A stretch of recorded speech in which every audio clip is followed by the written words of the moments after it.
A little roundup for you. I'm going to do the Palace Shield. Now, this is the league out of the three I'm doing that I know the least about. So you're going to have to bear with me on this one. And there's some imponderables this year, which I'll come to in a minute, involving Barrow and Penrith, who are down in the Palace Shield for the first time. So let's have a look at the Palace Shield. I would say that Croston are all around and about. 2021 could be their year, because Lancaster and Morecambe are out of the way up in the Northern League. And having been replaced by Barrow and Penrith, out of those two, I'd go for Penrith to be the closest challengers to Croston. And they may even be the standout team of the season at Penrith if they have Greg Hall and Asher Hart playing. Because I don't want to put too much pressure on them, but I'm going to.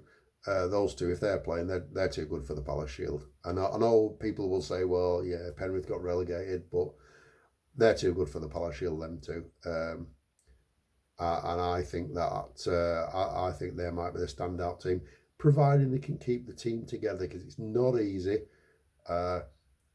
Doing the similar amount of travelling that they did last in the Northern League, but obviously playing a slightly one grade lower of cricket. Whether the players will be sufficiently motivated for that, I'm not sure. But if you can have them two players, I think they could be the standout team. Now, if Penrith have got those, and if Sam Marsh returns to Croston, because he went to Ormskirk last year, I think he only played 5 games.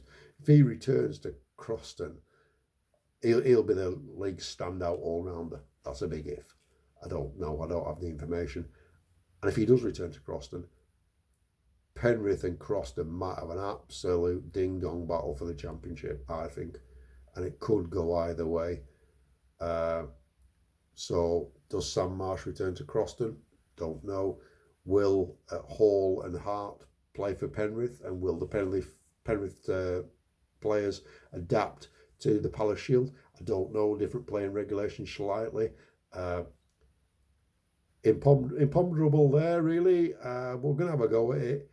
I'm going to go for Penrith to win the Palace Shield.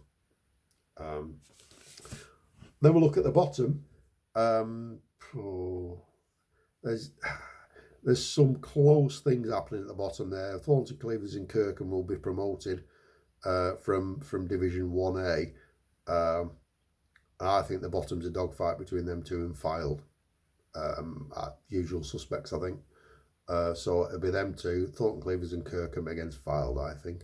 Now on to individuals. Batting wise, obviously I've mentioned Greg Hall, and we know that Asher Hart and Sam Marsh can bat a bit. They're all rounders, those two really.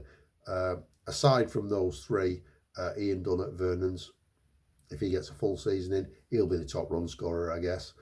All rounder, there's a chap called Thomas Wilkinson at Eccleston.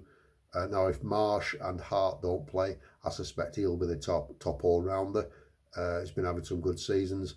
Bowling-wise, there's a chap called Anthony Ellison who's played for Fylde for many, many years.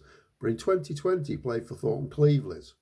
Now, he's going to be key to the relegation battle, I think, because whichever club he plays for in 2021, he'll be the one to watch, I think.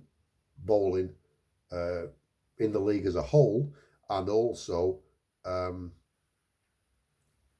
possibly deciding the relegation points. So there we go. Penrith to win it.